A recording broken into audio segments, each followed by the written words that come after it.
परमागम समय सार आचार्य कुंद भगवान द्वारा रचित जगत का अद्वितीय चक्षु, जिसकी 5वीं गाथा में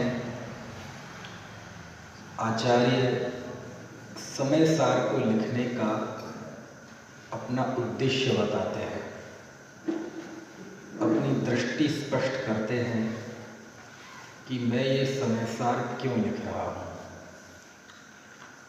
पढ़ते हैं एक बार 5वीं गाथा मिलकर, सभी मिलके पढ़ लेंगे अब तो आप। तम एयत विहत्तम दाएहम अपड़ो सविहवेण जलिदाएज प्रमाणम जुक्केज छलम न भेतव्यम। उस एकत्व विभक्त को तम एयत विहत्तम, उस एकत्व विभक्त को, कौन सा एकत्व विभक्त जिसकी चर्चा न तुमने सुनी, न परिचय किया, न अनुभव किया, जो एकत्व लोक में सर्वत्र सुंदर है और जिसके साथ बंध की कथा विसंवाद पैदा करती है। गाथा 2, गाथा 3, गाथा 4। उस एकत्व विभक्त को दाएहम, मैं दिखाऊंगा, दिखाता हूँ। कैसे दिखाएंगे, उसकी मेथड क्या होगी? अपनो आत्मा के सविभवेन, स्वविभवेन, निज वैभव से दिखाऊंगा। यानी जो मैं दिखाऊंगा उसका मैंने स्वयं आस्वादन किया है, उसको मैंने स्वयं प्रत्यक्ष के द्वारा प्रमाणित किया है।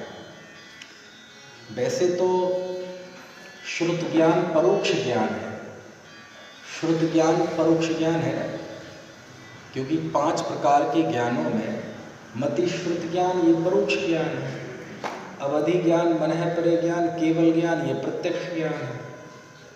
केवल ज्ञान तो है नहीं, अवधि ज्ञान, मनः परे ज्ञान प्रत्यक्ष तो है लेकिन उसका विषय रूपी पदार्थ है।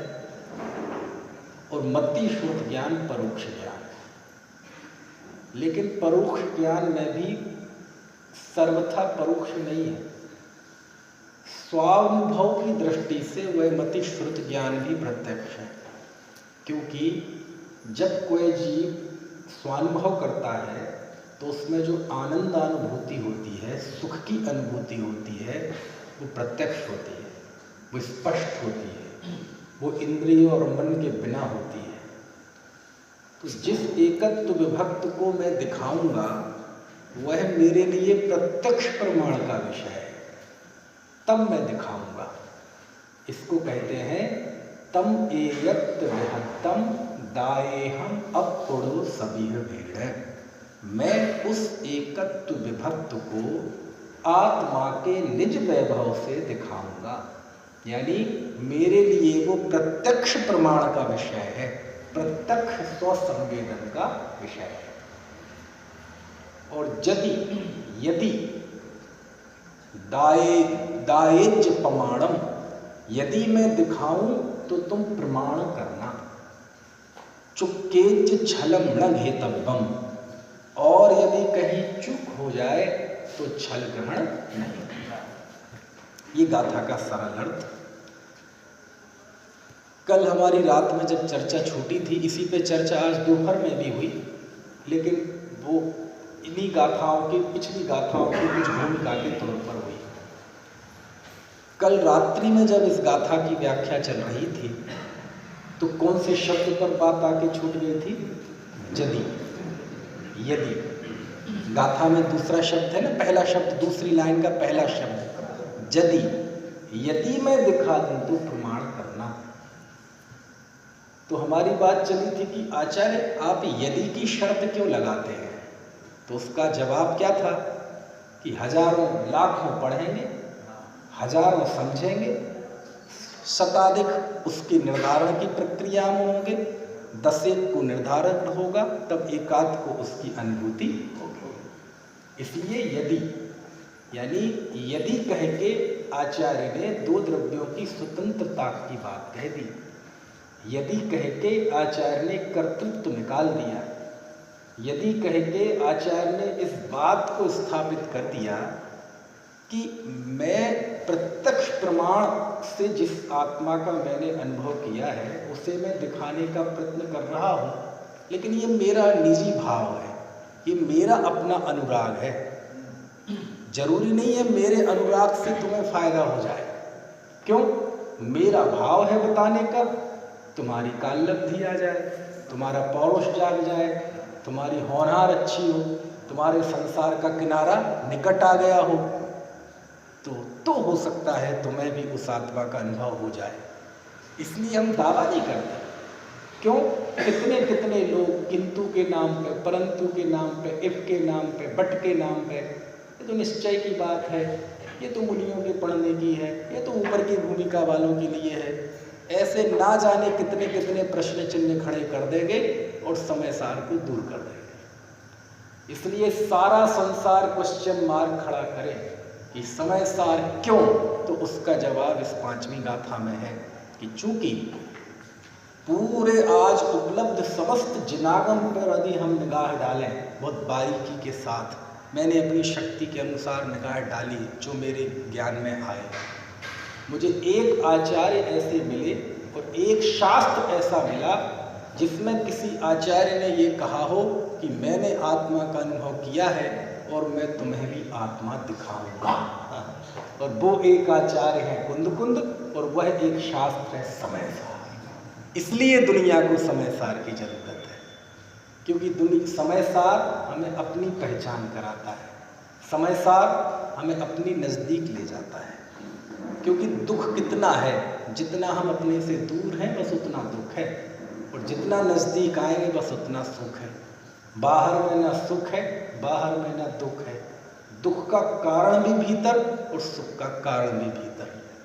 यहीं बैठे बैठे अनंत दुखी, यहीं बैठे बैठे बहुत कुछ नहीं बदलता। अच्छा, जैसे एक बात बताओ, एक जीव मिथ्या दृष्टि था, अब वो सम्यक दृष्टि हो गया, तो क्या बदल गया? तो रात में सोएगा कि नहीं सोएगा?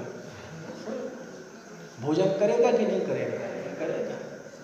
घर में ही रहेगा कि जंगल में चला जाएगा? चला जाए तो खुशी की बात है, लेकिन अनिवार्य नहीं है। वो तो मुनि बनेगा तो जाएगा, जरूर जाएगा, लेकिन नहीं बना, घर में ही रहेगा। अच्छा, ठंड आएगी तो सर्दी के कपड़े पहनेगा कि नहीं पहनेगा? अरे क्या फर्क हो गया? मिथ्या दृष्टि था तब भी पहनता था, सम्यक दृष्टि हो गया तब भी पहनता है। पहले भी भोजन करता था, अब भी करता है। पहले भी दुकान जाता था, अब भी दुकान जाता है। पहले भी हंसता बोलता था, अब भी हंसता बोलता है। समझ में आया? फिर बदला क्या? कुछ बदला कि नहीं? कुछ फर्क हुआ कि नहीं? बहुत फर्क हुआ। क्या फर्क हुआ? पहले वो सब होता था लेकिन सोते हुए होता था, अब ये सब हो रहा है लेकिन जागते हुए हो रहा है। क्या मतलब हुआ? हर पल हर क्षण एक अंदर में एक दिया जल रहा है, एक अखंड ज्योति जल रही है। कौन सी अखंड ज्योति? वो नहीं जो मंदिरों में होती है, वो तो हिंसा का घर है।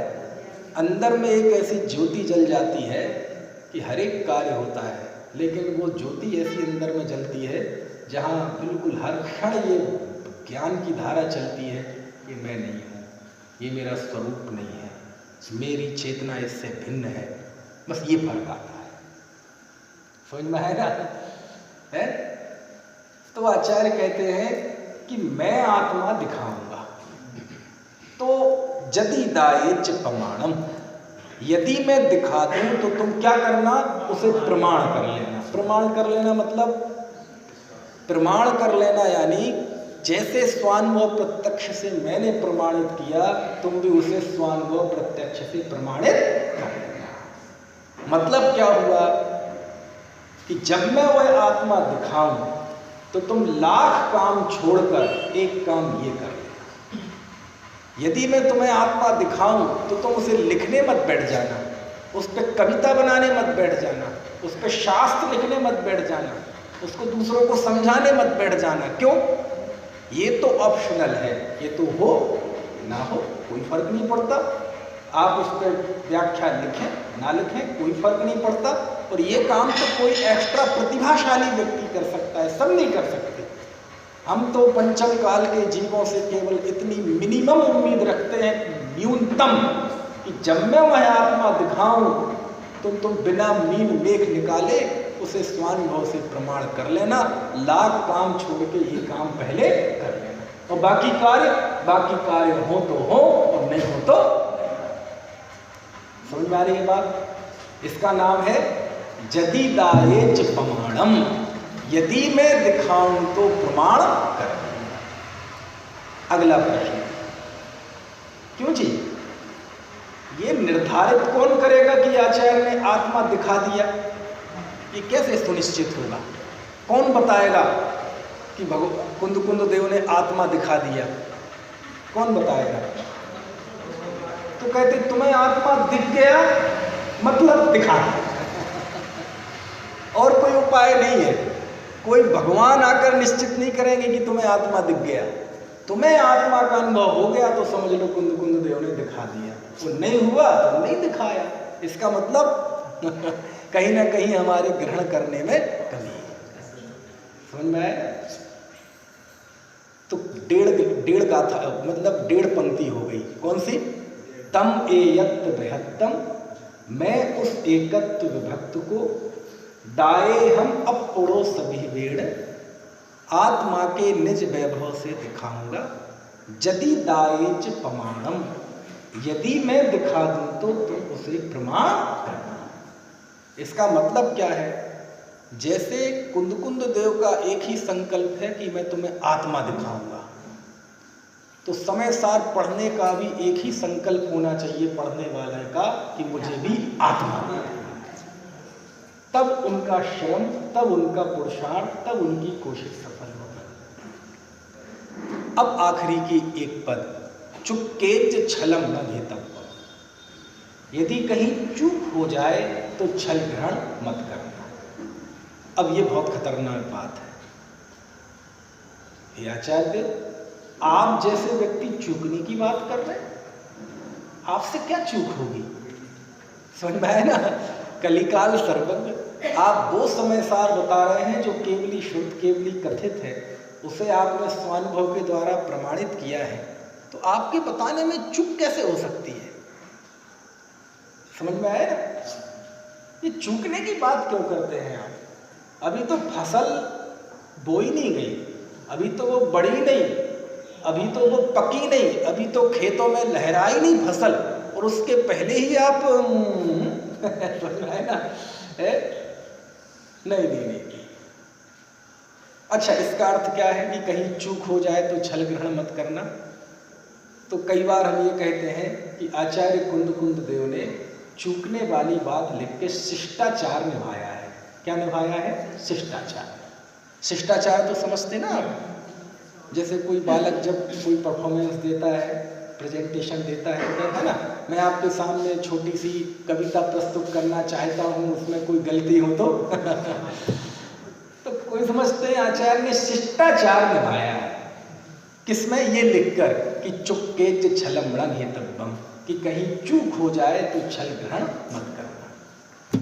अब फिर मेरा प्रश्न होता है कि यदि ये शिष्टाचार मात्र होता, कि मान लो मात्र ये शिष्टाचार है, तो ये शिष्टाचार कुंद देव ने प्रवचन सार में क्यों नहीं निभाया? ये शिष्टाचार उन्होंने नियम सार में क्यों नहीं निभाया? ये शिष्टाचार उन्होंने पंचास्तिकाय संग्रह में क्यों नहीं निभाया? ये शिष्टाचार उन्होंने दर्शन पाहुड़ में क्यों नहीं निभाया? सुत्त पाहुड़ में क्यों नहीं निभाया? चरित्र पाहुड़ में क्यों नहीं निभाया? भाव पाहुड़ में क्यों नहीं निभाया? बोध पाहुड़ में क्यों नहीं निभाया? मोक्ष पाहुड़ में क्यों नहीं निभाया? सील पाहुड़ में क्यों नहीं निभाया? लिंग पाहुड़ में क्यों नहीं निभाया? रहण सार में क्यों नहीं निभाया? बारसाणु व्याख्या में क्यों नहीं निभाया? बस इतने ही उपलब्ध है। ये शिष्टाचार समय सार में क्यों? प्रश्न समझ में आया? यदि ये शिष्टाचार मात्र होता तो ये तो सभी ग्रंथों में निभा सकते थे ना। ये तो प्रवचन सार में भी कह सकते थे कि चुक्केच छलम न घेतव्यम, ये तो नियम सार में भी कह सकते थे, तो पंचास्तिकाय में भी कह सकते थे, लेकिन ये बयान, ये चूकने वाली बात समय सार में क्यों आखिरकार? कुंद देव जैसे समर्थ आचार्य जब चूकने वाली बात करते हैं तो ये बात कम से कम मेरे जैसे व्यक्ति से बर्दाश्त नहीं होती। इसका मतलब ये है कि कुंद देव किसी बात को लेकर थोड़े से आशंकित हैं, किसी बात को लेकर उनके मन में कुछ प्रश्न है, किसी बात को लेकर मन में कुछ उनके संदेह है। किस बात को? कि देखो, मैं जो शुद्धात्मा तुम्हें दिखाने जा रहा हूँ, ये रास्ता सरल नहीं है, ये बहुत कठिन रास्ता है, बहुत कठिन रास्ता है। एक तरफ मैं हूँ, एक तरफ तुम्हारी अनादिकालीन पर्याय मूर्ता के संस्कार हैं। वो पर्याय मूर्ता के संस्कार तुम्हें समय सार समझने नहीं देंगे। अनेक अनेक बहाने, अनेक अनेक रूपों में तुम्हारे सामने आएंगे और तुम समय सार को आग लगा जाएंगे। इस रास्ते में चूक होने की संभावना बहुत है। कौन सी चूक होने की संभावना है? तो आचार्य ने चुक्केज छलम न घेतव्यम ऐसा लिखकर समय सार के साथ जो खतरे जुड़े हुए हैं, समय सार के साथ जो जोखिम है, उन जोखिमों की तरफ इशारा किया है। तो समय सार में क्या जोखिम है? बोले समय सार में कहाँ नहीं है जोखिम, समय सार में खतरा कहाँ नहीं है। आप कोई भी आंख बंद करके समय सार की कोई एक गाथा उठा लो, उस एक गाथा के साथ भी कई खतरे जुड़े हुए हैं। आचार्य ने चुक्केज छलम न घेतव्यम लिख के उन खतरों की तरफ इशारा किया है, क्योंकि कुंद देव जानते थे कि ये पंचम काल के जीव हैं और इनकी शारीरिक शक्ति तो बहुत कमजोर होती है, लेकिन पंचम काल के जीव की कषाय शक्ति बहुत तीव्र होती है और अर्थ का अनर्थ ग्रहण करने में तो पंचम काल का हर एक जीव PhD है। और पंचम काल के जीवे ने तो जैसे महाव्रत ले रखा है कि कोई भी आचार्य, कोई भी ज्ञानी जो बात जिस उद्देश्य से, जिस अभिप्राय से कहेंगे, हम उस अभिप्राय को ग्रहण नहीं करना, बाकी सब ग्रहण करना। मानो इस बात का उसने संकल्प ले रखा है और इस बात को मृत्यु की कीमत तक निभाता है। अब वो चूकने की संभावना क्या है? तो आचार्य कहते हैं समय सार में मैं आत्मा दिखाने के लिए तुम्हें ऐसे ऐसे हाई डोज दूंगा, ऐसे ऐसे हाई डोज दूंगा, तुम समझने की कोशिश करना। मैं जिस उद्देश्य को लेकर चला हूं उस उद्देश्य तक पहुंचना, एकांती मत हो जाना, स्वच्छंदी मत हो जाना, शिथिलाचारी मत हो जाना। क्या मतलब हुआ?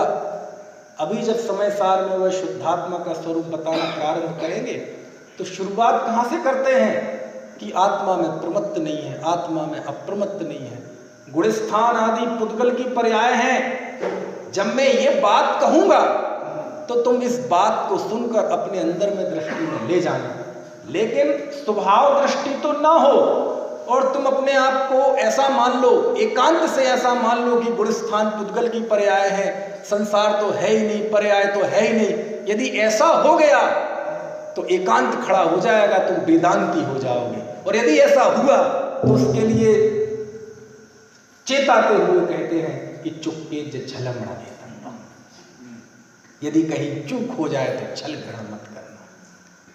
अच्छा ये बताओ, चूक किससे होती है? आचार्य से चूक होगी कि हमारे ग्रहण करने में चूक होगी? अभी बोले कर्ता कर्म अधिकार आएगा, वहां आचार्य देव कहेंगे कम्मस्या परिणामम णो कम्मस्या तहेव परिणामम णकरेई एय मादा जो जानदी सो हबदिणाणी। जो कर्म के परिणाम और नो कर्म के परिणाम को करता नहीं है, मात्र जानता है, वह ज्ञानी है। जीव कर्म नो कर्म का ज्ञाता है, करता नहीं है। ये बात सुनकर तुम अकर्ता स्वभाव में चले जाना, लेकिन वहां नहीं गए और तुमने सर्वथा अकर्ता मान लिया तो एकांती हो जाओगे, वेदांती हो जाओगे। तब आचार्य को लिखना पड़ा चुक्के छलम न घेतव्यम। उसके बाद आचार्य पुण्य पाप अधिकार में कहेंगे कम्म सोहम कुशीलम सोह कम्मम चारु जान सुशीलम कह तम होदि सुशीलम जम संसारम पदे से दी।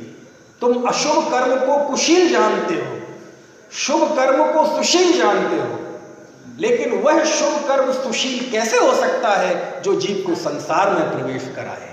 सोवण्यम पिडियलम बंददि कालाय संविजय पुरिसम जैसे लोहे की बेड़ी बांधती है वैसे ही सोने की बेड़ी बांधती है। ऐसे पुण्य और पाप दोनों जीव को बांधते हैं, और जो जीव आत्म स्वभाव में स्थित होता है वह पुण्य पाप दोनों का त्याग करता है। जब ये बात मैं कहूँगा तो उसका उद्देश्य ये होगा कि तुम पुण्य पाप दोनों को छोड़कर आत्म स्वभाव में चले जाओ। लेकिन ये तो ना करो और कहो जब पुण्य पाप दोनों एक है तो कल से मंदिर जाना बंद। तब आचार्य को लिखना पड़ा चुकेच छलम लागे तब, कहीं चूक हो जाए तो छल ग्रहण मत करना। पुण्य पाप दोनों एक हैं। कहां? आत्म स्वभाव की वेदी पर पुण्य पाप दोनों एक है। कोई दुकान पर बैठा बैठा व्यक्ति कहे कि पुण्य पाप दोनों एक है, मंदिर जाना है, चुप रहे, शर्म नहीं आती? कुंद कुंद देव लिखते हैं जैसे कोई बुरे व्यक्ति को बुरा जानकर छोड़ता है, ऐसे ही आत्म स्वभाव में स्थित जीव पुण्य पाप दोनों को कुत्सित जानकर छोड़ते हैं। आत्म स्वभाव में स्थित हो गए। कई लोग कहते हैं कि साहब पुण्य में धर्म नहीं है, पुण्य में धर्म नहीं है, तो हम तो पुण्य करना छोड़ देंगे। तो मेरा जवाब मालूम क्या होता है? तुम कल नहीं आज छोड़ दो, आज नहीं अब छोड़ दो। और मैं तो कहता हूं तुम छोड़ ही दो पुण्य। पुण्य तो छूटना ही है, लेकिन महत्व इस बात का है कि तुम किस विधि से छोड़ोगे। क्योंकि पुण्य छोड़ने के दो रास्ते हैं। पहला रास्ता पाप में चले जाओ, दूसरा रास्ता आप में चले जाओ। यदि आप में जाकर पुण्य छोड़ना चाहते हो तो कल नहीं आज छोड़ दो, आज नहीं अब छोड़ दो। और मैं तो कहता हूं छोड़ दो भैया। लेकिन तुम पाप में जाकर पुण्य को छोड़ना चाहते हो, ऐसा छल जिनवाणी में नहीं है। और यदि ऐसा अभिप्राय ग्रहण करते हो तो कुंद कुंद देव को लिखना पड़ा चुपके छलम लगे तब। अब आपको इस पद की गंभीरता समझ में आई? इसलिए आचार्य बार बार चेताते हैं कहीं चूक हो जाए तो छल ग्रहण मत करना। क्योंकि ये समय सार एक ऐसी ब्राह्मी बूटी है, यदि ये पच गई तो अनादिकालीन मिथ्यात्व को पल भर में निकाल के फेंक देगी। और यदि ठीक से नहीं पची तो जीवन सामान्य नहीं रहेगा। समझ में आया? इतना ही नहीं, पुण्य पाप अधिकार के आगे आश्रव अधिकार, संबर अधिकार, निर्जरा अधिकार क्या कहते हैं? रक्षितु आसव बंधो सम्मादिठ्य आसव निरोधो उपभोग मिंदिये हम दब्बाणम चेदणाणम विदराणम जम कुड़दि सम्मिदिठ्ठी तम सब्बम निर्जर निमित्तम। सम्यक दृष्टि के आश्रव बंध नहीं होता। सम्यक दृष्टि जो भी भोग भोगता है उससे उसे निर्जरा होती है। सम्यक दृष्टि को किसी भी तरह का भय नहीं होता। सम्यक दृष्टि के परमाणु मात्र राग नहीं है, उसके तो भोग भी होते हैं, तब भी वह निर्बंध है। अरे जब मैं ये कहूंगा तो वहां मेरा उद्देश्य किसी भोग की प्रशंसा करना नहीं होगा। वहां मेरा उद्देश्य यह है कि ज्ञानी धर्मात्मा जीवन की हर एक परिस्थिति में अंतर में भेद विज्ञानी रहता है। हमें उसके अंदर की ज्ञान वैराग्य शक्ति को बताना है, लेकिन आप उस तक तो नहीं पहुंचे और ये कहो कि जब सम्यक दृष्टि भोग भोग सकता है तो हम क्यों नहीं भोग सकते। और यदि ऐसा तुम्हें भाव आए तो आचार्य को लिखना पड़ा चुपके छलम लागे तब। कुछ बात समझ में समय से आ रहा है भाई साहब? ये इतना ही नहीं, बंद अधिकार में आएगा अभी। और आचार्य कुंद कुंद वहां कहते हैं कि यदि तुम ऐसा मानते हो कि मैं किसी को मारता हूं या मैं किसी को बचाता हूं तो वह मूर्ख है, अज्ञानी है। और ज्ञानी इससे विपरीत होता है। जो मंडदी हिंसामी हिंसे जामी या परे ही सत्ते ही सो मूड़ो अन्नाणी राणी ये तो दो विपरीत। कुंद कुंद देव के वचन है, मेरे घर के नहीं है। कि जो ये मानता है कि मैं किसी को मारता हूं या कि मैं किसी को बचाता हूं वह मूर्ख है, अज्ञानी है। क्यों? आयु खेड़ मरणम जीवाणम जड़बड़े ही पंडितम। आयु के क्षय से मरण होता है, ऐसा जिनेंद्र देव ने कहा है। और फिर भी कोई ये मानता है कि मैं किसी को मारता हूं, मैं किसी को बचाता हूं, मैं किसी को सुखी दुखी करता हूं, वह मूर्ख है, ज्ञानी है। जब मैं ऐसा कहूंगा तो मेरा उद्देश्य है तुम्हारे अंदर से कर्तृत्व का जहर निकालना। लेकिन इस बात को सुनकर तुम यदि एकांती हो जाओ, स्वच्छंदी हो जाओ कि जब कोई किसी को मारता बचाता नहीं है तो मैं पानी छान के क्यों पीऊं, तब आचार्य को लिखना पड़ा चुपके छलम लगे तब। चूक जाऊं तो छल ग्रहण मत करना। मोक्ष अधिकार में आचार्य लिखते हैं, पടി कमणम पടി समरणम परिहारो धारणा यत्तिया निंदा गर्हा सोही अट्ठ गुरु होई विष्कुंभ। प्रतिक्रमण विष्कुंभ है। हे आचार्य देव थोड़ी दया करो ना हम पे। प्रतिक्रमण जहर का घड़ा है, विष्कुंभ मतलब जहर का घड़ा। प्रतिक्रमण, अरे प्रतिक्रमण के नाम पे तो हम उछलते हैं, प्रतिक्रमण जहर का घड़ा है। आचार्य कह क्या रहे हैं आप, कुछ तो लिहाज करो। प्रतिक्रमण विष्कुंभ है। धारणा निंदा गर्हा निरत ये परिहार विशुद्धि ये सब विष्कुंभ है। क्या कह रहे हैं आचार्य आप? कहते सुनो भैया, प्रतिक्रमण किसे कहते हैं? प्रतिक्रमण किसका होता है, पाप का कि धर्म का? पाप का। पाप का प्रतिक्रमण करते हैं ना। कहते हैं पहले तुम दोष पैदा करोगे और फिर उसका प्रतिक्रमण करोगे, ये करोगे ना। हम तुम्हें ऐसी अवस्था में ले जाना चाहते हैं जहां दूर दूर तक दोष की कल्पना भी संभव नहीं है। उस निर्दोष आत्मा में ले जाने के लिए हम कह रहे हैं प्रतिक्रमण विष्कुंभ है। लेकिन वहां तो पहुंचे नहीं और ये प्रतिक्रमण छोड़ दिया तो कहां जाओगे? पाप में। कहते यदि ऐसा हुआ तब आचार्य को लिखना पड़ा चुपके जे छलम ना है। कुछ बात समझ में आ रही? कहने का मतलब यह हुआ कि चुपके जे छलम ना घेतब्बम लिख के आचार्य ने समय सार के साथ जो खतरे जुड़े हुए हैं, जो आशंकाएं जुड़ी हुई हैं, उनकी तरफ इशारा किया है कि मैं जिस रास्ते पे चला हूं, माफ करना, वो आसान रास्ता नहीं है। मैं चाहता तो मृदुल रास्ता भी चुन सकता था। इतनी भीड़ मेरे पास है, दो चार पूजा पाठ की बातें करके, माला फेरने की बातें करके, दो चार पुण्य की बातें करके खूब तालियां बटोर सकता था और उसमें मुझे भी तकलीफ नहीं होती, कोई मेरे सामने चुनौती नहीं होती और श्रोताओं को भी आनंद आता, खूब ताली बजाते, आह आचार्य ने कमाल कर दिया, कमाल कर दिया, कमाल कर दिया। लेकिन ध्यान रखना, यदि ऐसा करके मैं तुम्हारा जीवन बिता देता, हो सकता है तुम्हें अच्छा लगता, लेकिन समझना तुम कि मुझसे बड़ा तुम्हारा कोई शत्रु नहीं। कुछ बात समझ में आ रही थी? हम नहीं चाहते कि तुम पर्याय मूल रहते हुए मरो, खूब मरो। मरने का तो तुम्हारा वर्ल्ड रिकॉर्ड है। एक श्वास में 18 बार जन्म मरे हो तुम, और 2-4 जन्म मर जाना, जी जाना, हमें उससे कोई फर्क नहीं पड़ता। व्यक्ति मर गया, ये कोई बहुत अफसोस की बात नहीं है। लेकिन इतने अच्छे संयोग पाने के बावजूद भी तुम अज्ञान दशा में ही रह के मरोगे, ये बहुत अफसोस की बात है।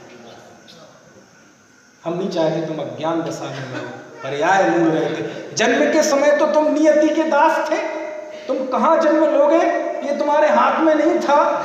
मिथ्यात्व अवस्था में पैदा हुए थे, सारी चीजें तुम्हारे हाथ से बाहर थी, लेकिन तुम्हारी श्रद्धा, ज्ञान, चारित्व आज तुम्हारे हाथ में है ना। आज तुम अपने जीवन को कैसा बना सकते हो ये तो तुम्हारे हाथ में है ना। अपने आत्मा का श्रृंगार करना ये तो तुम्हारे हाथ में है ना। हम चाहते हैं हम मृदुल रास्ता अपना लेंगे, सरल सी बातें करते रहो, खूब मजा आएगा, ताली बजेगी, जन समर्थन भी मिलेगा। शराबियों की बस्ती में शराब बेचा और तालियां तो मिलनी ही है, समझ में आए ना। लेकिन जो व्यक्ति ऊपर से नीचे तक पर्याय मूलता में डूबा है, जो अनादिकाल से लेके आज तक जिस पर्याय में जाता है उसी पर्याय के साथ तादात्म्य स्थापित कर लेता है, जिस व्यक्ति के अंदर पुण्य की लालसा ऐसी बैठी है कि 5 मिनट को मंदिर में आता है और उसे ऐसा लगता है कि मुझसे भी बड़ा कोई धर्मात्मा नहीं है, कोई ज्ञान के भार को ढो रहा है, कोई क्रिया के भार को ढो रहा है, ऐसे अज्ञानी के बीच में ये कहना कि पुण्य पाप दोनों एक हैं, प्रतिक्रमण विष्कुंभ है, कोई किसी को मारता बचाता नहीं है, और जो आत्मज्ञानी नहीं है वो कितने ही व्रत तप का पालन करे वह बाल व्रत है, बाल तप है, ये कहेगा। बाकी पुण्य की महिमा बता देना, माला आला फेरना, ये तो पापड़ तोड़ने जैसा काम है। पहाड़ काटने का काम तो कुंद कुंद देव करते हैं, समझ में आया ना। लेकिन कहते हैं, चेताते हैं, सुनो भैया, सुनो भैया, छल ग्रहण करके तुम मुझे बदनाम मत करना, जिन शासन को बदनाम मत करना, जिन धर्म को बदनाम मत करना। मतलब क्या हुआ, मैं अपने निज वैभव से तुम्हें आत्मा दिखाऊंगा, उसको तुम प्रमाण कर लेना स्वानुभव से, और वो नहीं करोगे तो जो कुछ भी करोगे वो सब छल होगा। और तब वो कहते हैं कि चुपके जे छलम न घेतब्बम, यदि कहीं कोई चूक हो जाए तो छल ग्रहण मत कर। किससे होगी ये चूक? आचार्य के बताने में होगी कि हमारे ग्रहण करने में चूक होगी? हमारे आचार्य के बताने में कहाँ चूक होगी? वो केवली शुद्ध केवली कथित समय सार कह रहे हैं, स्वानुभूति के द्वारा प्रमाणित समय सार कह रहे हैं, वहां चूक होगी, हमारे ग्रहण करने में चूक होगी। लेकिन महापुरुषों का ये स्वभाव होता है कि उन जो कुछ अच्छा है उसका श्रेय हमेशा दूसरों को देते हैं, और जो कुछ कमी रह जाती है उसकी जिम्मेदारी खुद लेते हैं। अज्ञानियों का उल्टा रहता है, जो कुछ अच्छा है मैंने किया, और जो कुछ खराब है वो इनकी गलती से। समझ में आया ना? आचार्य कहते हैं यदि कोई छल की स्थिति बन जाए तो भाई तुम्हारी गलती नहीं है, तुम तो बहुत बढ़िया हो, संस्कार है संसार में घूमने, मेरी गलती हो गई, मैंने अपात्र को जिनवाड़े सुना दिया, तू उस लायक था ही नहीं, हमसे चूक हो गई। लेकिन ऐसा कह नहीं रहे, ऐसा समझना पड़ता है। समझ में आया ना? चुपके जे छलम लगे तब्बम, कहीं चूक हो जाए तो छल ग्रहण मत करना है। ये जो चुक्केज शब्द है ना, देखो जरा गाथा में चुक्केज है ना, ये चूकना, देखो चूक धातु इतनी पुरानी है, 2000 साल पहले चूक शब्द का इस्तेमाल है, और आधा जा पूरा जा इसमें प्रत्यय जुड़ा हुआ है, जुड़ा है ना, चुक्केज, आधा ज पूरा ज। ये जो प्रत्यय होता है ये तीनों अर्थों में होता है। आचार्य ने जानबूझ के इस प्रत्यय का प्रयोग किया है। मैं चूक जाऊं उसके लिए भी चुक्केज शब्द का इस्तेमाल होता है, तुम चूक जाओ सेकंड पर्सन, इसके लिए भी चुक्केज का इस्तेमाल होता है, और कोई तीसरा चूक जाए थर्ड पर्सन, उसके लिए भी चुक्केज शब्द का इस्तेमाल होता है। तीनों के लिए होता है। क्या मतलब हुआ भैया? मुझसे चूक हो, चाहे तुमसे चूक हो, चाहे किसी तीसरे से चूक हो, जिन धर्म तो बदनाम हो जाएगा।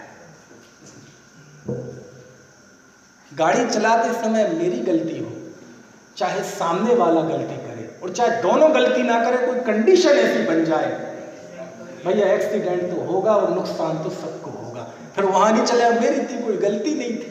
समझ में आया ना? तुम्हारी नहीं थी, सामने एक्सीडेंट तो हो गया ना, मैं चूक जाऊं, तुम्हारे ग्रहण करने में चूक हो, या कोई परिस्थिति ऐसी बन जाए, आखिर भगवान आत्मा तो नहीं मिला ना, शुद्धात्मा से तो दूर रहे ना, भाव तो खराब चला गया ना, श्वासें तो पर्याय मूर्ता में ही चली गई ना। तब आचार्य करुणा से लिखते हैं चुक्के जे छलम न घेतब्बम। और 2000 साल पहले जो आचार्य ने चुक्के जे छलम न घेतब्बम की ये जो आशंका व्यक्त की इस पद में, हम सब इतने कुंद कुंद देव के पक्के भक्त हैं कि हमने उनकी इस आशंका को असत्य सिद्ध नहीं होने दिया। हम समय सार पाठियों के जीवन में आया शिथिलाचार, जड़ता ने उनकी इस आशंका को सत्य सिद्ध कर दिया। जिन पे लागू हो वो करना, जिन पे नहीं है खुशी की बात है। समझ में आया? पंडित बनारसी दास जी, नाम सुना? पंडित बनारसी दास जी भ्रष्ट हो गए थे, समय सार तो उन्हें मिला भी नहीं था। समय सार की कलश टीका मिली थी पांडे राजमल जी की लिखी हुई, और ये चुक्के जे छलम न घेतब्बम की व्याख्या कर रहा हूं मैं, आप घबराना मत। और पंडित बनारसी दास जी ने जब वो समय सार कलश टीका पढ़ी तो उनकी क्या दुर्गति हुई, उन्होंने खुद उसका वर्णन किया, खुद उन्होंने चित्रण किया। किसमें? अपनी आत्मकथा में, अर्थ कथानक में। मालूम क्या लिखा? करनी को रस मिट गयो, भयो न आत्म स्वाद, भई बनारस की दशा, जथा ऊंट को पार। ऊंट का पैर, ऊंट पटांग होता है ना, कहावत है ऊंट पटांग। मालूम क्या लिखते हैं वो? करनी को रस मिट गयो। अरे जब अध्यात्म शास्त्रों में करनी की उपेक्षा की जाती है तो किस लिए की जाती है? इसलिए कि क्रिया छोड़ दी जाए। आत्म स्वभाव की महिमा के लिए करने की उपेक्षा की जाती है कि भैया इस शुष्क ज्ञान से, इस क्रिया से कोई आत्म सिद्धि होने वाली नहीं है। यदि आत्म सन्मुख नहीं होगे तो ये ज्ञान और क्रिया जीरो है। ये जो कहा गया ये किस लिए कहा गया? आत्म स्वभाव के बल पर कहा गया। लेकिन इस अभिप्राय को तो नहीं समझे और करनी छोड़ दी। आपको पता, बनारसी दास जी बहुत क्रियाओं का पालन करते थे, सामायिक करते थे, प्रतिक्रमण करते थे, हरि का त्याग था, दर्शन पूजन भक्ति सब उनके जीवन में था। लेकिन उन्होंने बिना कुछ विवेक पूर्वक अध्यात्म शास्त्र कलश टीका पढ़ ली और उसमें आया प्रतिक्रमण विष्णु में पुण्य पाप दोनों एक है, भ्रष्ट हो गए। और मालूम कैसी स्थिति हो गई? सामायिक प्रतिक्रमण सब छोड़ दिया, अभक्षण करने लगे, जिन प्रतिमा की हंसी उड़ाने लगे, जिन प्रतिमा के सामने खड़े हो जाए और हंसी उड़ाए। देखो कैसे बैठे। एक कमरे में 4 वो थे, उनके और दोस्त थे, वो भी भ्रष्ट हो गए थे। चारों कमरे में जाएं और नग्न हो जाए और कहें देख मैं मुनि बन गया, देख मैं, ऐसी हंसी उड़ाए धर्म की। कुछ भी खाने लगे, कुछ भी पीने लगे, पूरा कुलाचार छूट गया।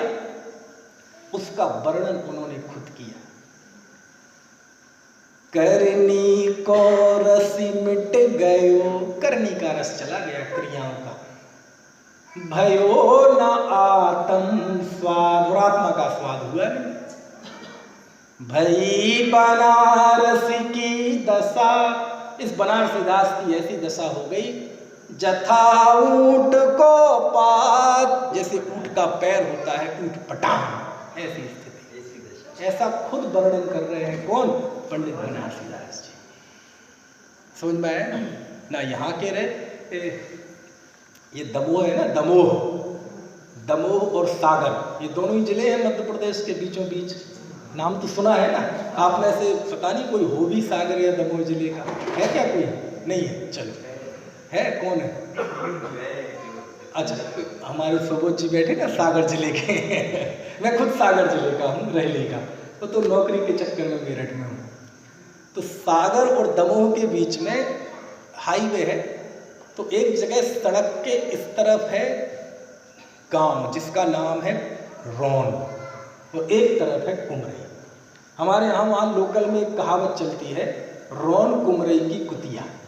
क्या चलती है? रौन कुमरई की। अब मैं बचपन में सुनता था, यार मेरी दशा तो रौन कुमरई की कुतिया जैसी होगी, तो मुझे समझ में नहीं आता था। एक दिन मुझे किसी बुजुर्ग ने बताया कि इसका मीनिंग क्या है असली, कि सड़क के इस तरफ गांव है रौन और इस तरफ गांव है कुमरई। तो क्या हुआ कि दोनों गांव में एक एक शादी थी, बढ़िया लाला जी के यहाँ शादी। तो अब ऐसा तो है नहीं कि कोई शहर हो, दिल्ली में पता चला एक दिन में 25,000 शादी। अब गांव था, एक आध शादी होती है, तो दोनों जगह एक एक शादी। तो वहाँ एक कुतिया थी, उसको लगा आज तो मजा आ जाएगा, दोनों जगह शादी है तो दोनों जगह दावत मिलेगी बढ़िया। तो वो पहले पहुंची रौन।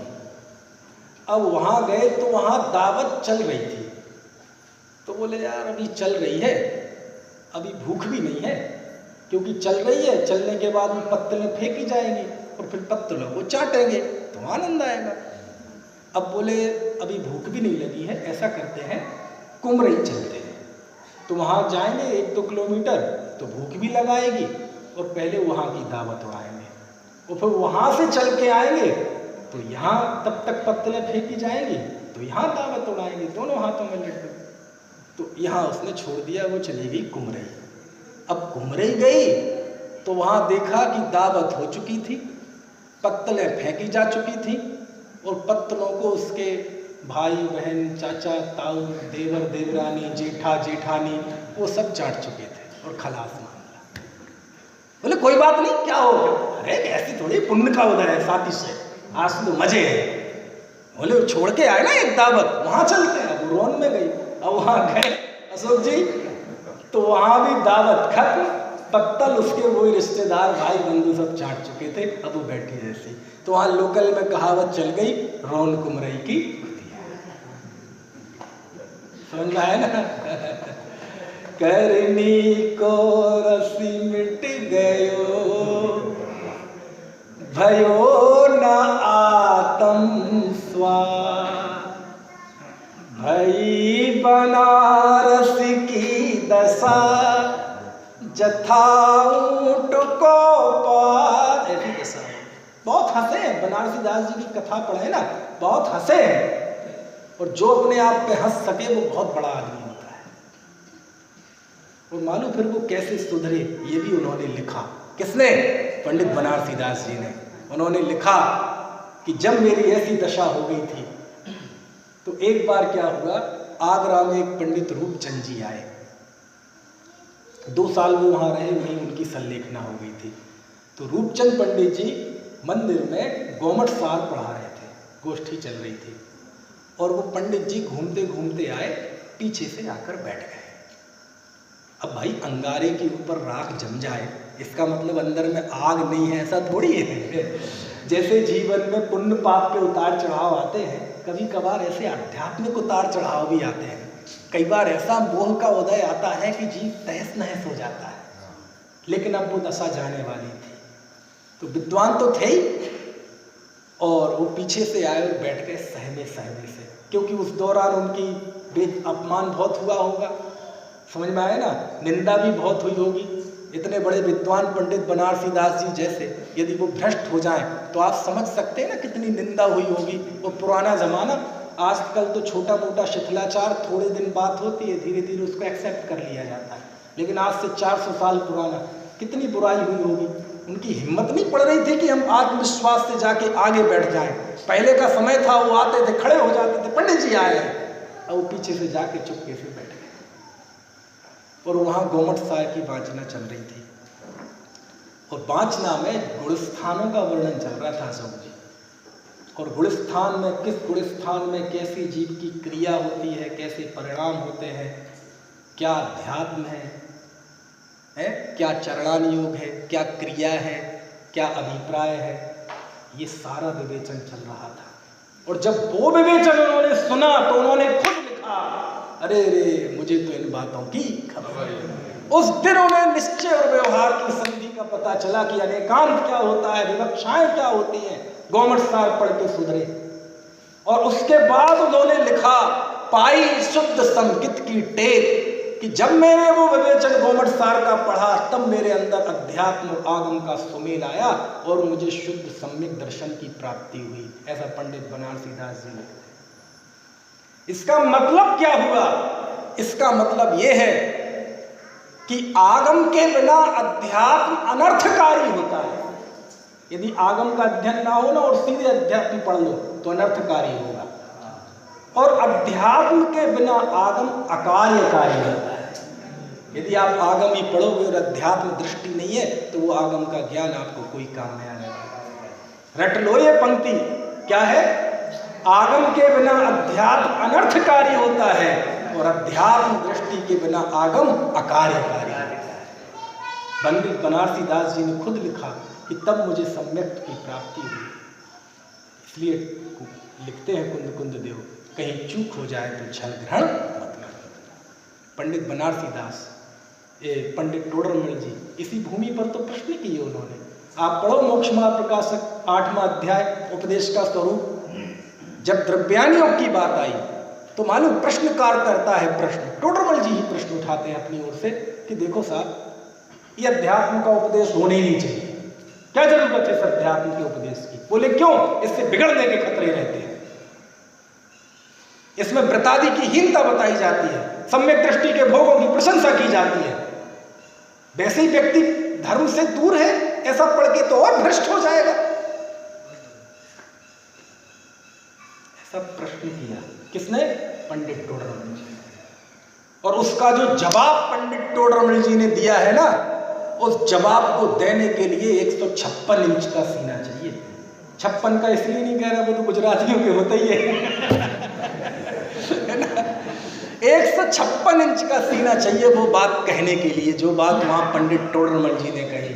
मालूम क्या कही? किस प्रश्न के जवाब में? कि अध्यात्म का उपदेश नहीं होना चाहिए क्योंकि इससे बिगड़ने के खतरे रहते हैं। अब पंडित टोडरमल जी का रूप देखना आप, इसको थोड़ा ऐसे समझो, मैं अपने अंदाज में समझाता हूं आपको, ऐसे और आनंद आएगा। आप कल्पना करो कि पोन्नूर हिल में, आप लोग गए हैं पोन्नूर? वहां पर आचार्य ये कुंद कुंद देव समय सार लिख रहे हैं, लिखते लिखते ही सब पर व्याख्यान कर रहे हैं, पब्लिक को समझाते हैं। और उसमें ये सब बातें आई, पुण्य पाप एक है, प्रतिक्रमण विष्कुंभ है, कोई किसी को मारता बचाता नहीं है, गुणस्थान पुद्गल की पर्याय है, आत्मा रंग राग से भिन्न अकर्ता है, ये सब बातें आई। अब ये बातें वायरल हुई सब जगह,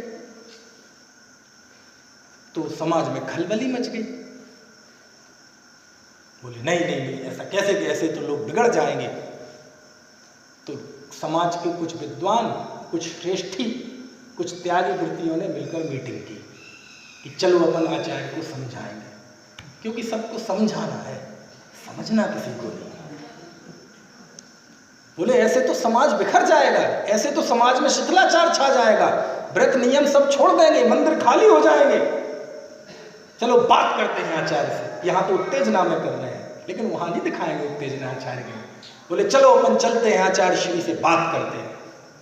तो कुछ श्रेष्ठी विद्वान, कुछ त्यागी वृत्ति, ऊपर के नहीं कह रहा क्योंकि वो गाड़ियों में बैठते नहीं है, वो सब इकट्ठे होके गए, ट्रेन में बैठे सीधे चेन्नई और वहां से पोन्नूर हिल। लगभग 50-60 लोग, बढ़िया सफेद पोश, सफेद कुर्ता पजामा है ना, सब सफेद दुपट्टा वाले, सब आचार्य श्री बैठे हैं।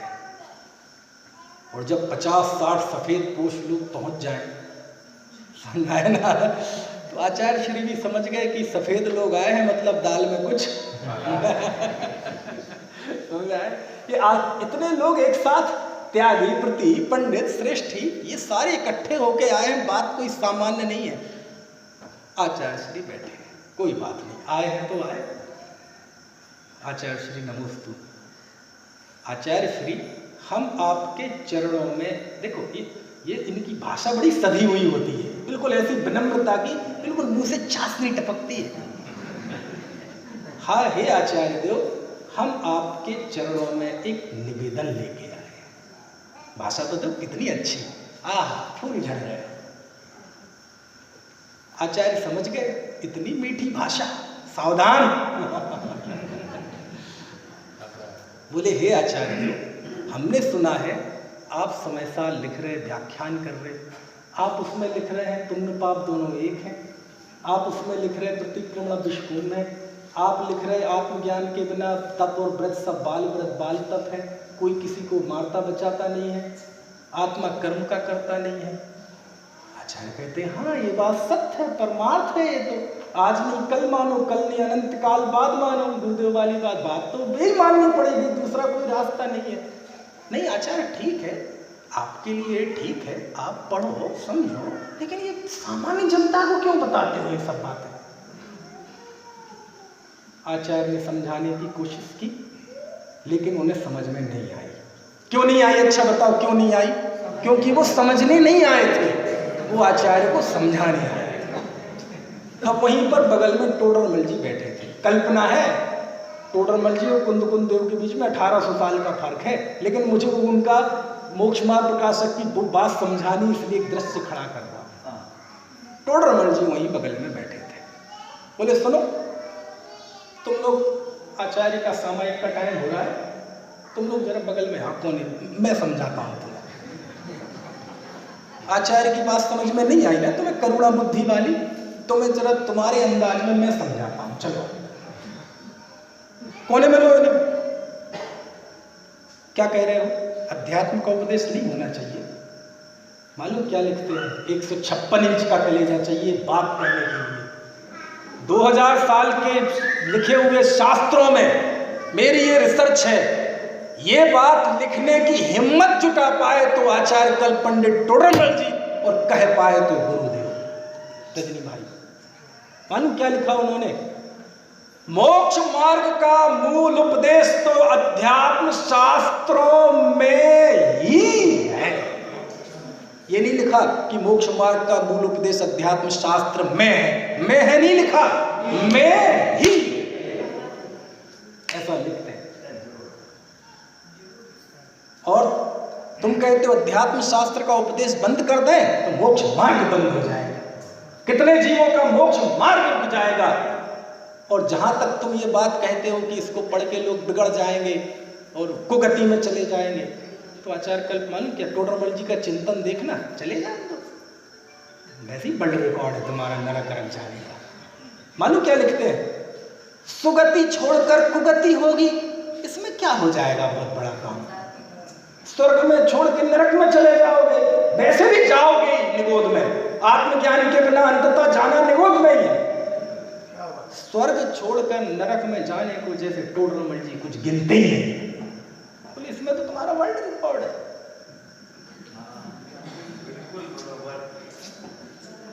लेकिन यदि अध्यात्म रूपणा बंद हो गई तो मोक्ष मार्ग रुक जाएगा। अरे साधना के पथ बंद हो जाएंगे, तुम्हें पता भी है तुम क्या कह रहे हो। और कोई बिगड़ जाएगा तो मालूम फिर क्या कहते हैं, गधा मिश्री खाने से मर जाए तो क्या सज्जन लोग मिश्री खाना छोड़ देंगे, ऐसा उदाहरण देते हैं। रजनी भाई मैंने सोचा कि यार ऐसा हुआ होगा टोडरमल जी के जमाने में कोई गधे ने मिश्री खाई होगी तो मर गया होगा, इसलिए उन्होंने दृष्टांत दिया। लेकिन जब मैंने इसके बारे में पता किया तो मुझे एक वैद्य जी के हवाले से बताया उन्होंने कि ऐसा नहीं है। और जिनने बताया भी, मैं उनका नाम लूंगा तो आपके चेहरे पे कोई ना कोई भाव आएगा। डॉक्टर योगेश जी अलीगंज वालों ने, उन्होंने कोई बड़े वैद्य का रेफरेंस देके बताया कि 3 चीजें ऐसी हैं, बोले जैसे कुत्ता है तो शहद चाट ले तो मरता ही मरता है, कोई नहीं बचा सकता उसे। मक्खी यदि घी में गिर जाए तो मरती मरती है। ऐसे ही गधा यदि मिश्री खा ले तो मरता ही मरता है। पहली बार तो मैंने सोचा प्रयोग किया जाए, मैंने कहा नहीं भैया मुझे नहीं करना प्रयोग। मतलब वो मिश्री मीठी होती है, पाचक होती है, पुष्टिवर्धक होती है, लेकिन किसको, इंसान को। यदि वो गधा खा के मर जाता है तो ये मिश्री की नाकाबिलियत नहीं है, ये उस गधे की अपात्रता है। टोडरमल जी ने गधे का उदाहरण देके तुम्हारी अपात्रता बताई कि यदि अध्यात्म शास्त्र पढ़ के ये तो मोक्ष मार्ग प्रशस्त करता है, लेकिन कोई उसको पढ़ के भ्रष्ट हो जाए तो इसका मतलब ये थोड़ी कि अध्यात्म रूपणा बंद हो जाएगी। और लिखा कि लोक में बारिश होती है तो मंगल होता है, खुशहाली छा जाती है, आनंद बरसता है। लेकिन किसी एकाध व्यक्ति के बरी पापड़ सूखने डले हों छत पे और वो गीले हो जाएं तो आप बारिश की लोक मांगलिकता पे प्रश्न चिन्ह खड़े कर देंगे कि बारिश बंद करो, बारिश होनी नहीं चाहिए दुनिया में, क्यों, मेरे बड़ी पापड़ सूखने डले। ये बड़ी पापड़ वाली बात नहीं लिखी टोडरमल जी ने, वो मैंने जोड़ी, उसमें तो बारिश वाली बात लिखी है। ऐसे देखो बोले नहीं भैया, ये आशंका पंडित एक आचार्य कल्प को दिख रही थी। ये अपने कलिकाल सब कुंद देव कहते मैं आत्मा दिखाऊंगा, निज वैभव से दिखाऊंगा, लेकिन मेरा रास्ता आसान नहीं है, ये सरल रास्ता नहीं है, इसमें कंकड़ है, पत्थर है, झाड़ियां हैं, अनेक अनेक बाधाएं हैं, लेकिन मैं अपनी इस प्रतिज्ञा को अंत समय तक निभाऊंगा। बस तुम एक ही उद्देश्य रखना कि मुझे आत्मा प्राप्ति करनी है। यदि तुम इस उद्देश्य को भूल गए और कहीं एकांती हो गए, कहीं स्वच्छंदी हो गए, कहीं शिथिलाचारी हो गए, तो तुम मुझे नहीं, तुम जिन धर्म को लगा न जाओगे। और तुम जाना नरक में, मुझे तुम्हें जाने की कोई चिंता नहीं है, तुम्हारा तो वर्ल्ड रिकॉर्ड है, लेकिन ये आर्हत दर्शन, सर्वज्ञ दर्शन की जो बदनामी होगी वो मुझे बर्दाश्त। इसलिए वो लिखते हैं चुकेच छलम रागे तब्बम, यदि कहीं चूक हो जाए तो छल ग्रहण। ठीक है, समय हो गया है, बाकी की चर्चा आगे।